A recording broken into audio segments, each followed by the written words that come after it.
Ito lang tayo. Tapos na. Okay na to, basta natakbo ng oras, di ba? Yung dito ang mga simahin na rin doon. Lagmahin na. Wala, tinabaw, binubulag ako na kayo. Paiyak. Iyak ka nga eh. Iyak ka nga, umiyak eh. Ay, natakot.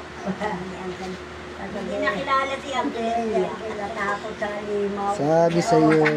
Natakot sa limaw. Parang yung kanina.